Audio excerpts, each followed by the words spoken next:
Hello, my name is Chaday. I'm an app designer and the co-owner of an LGBT travel platform called Connect.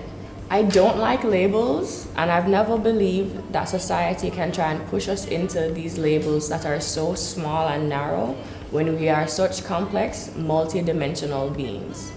Differences are something that should be celebrated and not feared. When we're born, we are given a religion, an ethnicity, and we spend our whole lives assimilating instead of trying to find what works for us, what makes you happy, and what brings you joy.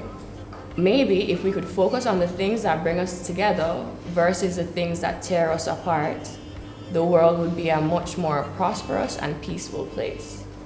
I am Jamaican, and we are Jamaicans. And we fight, but tonight we're gonna be alright.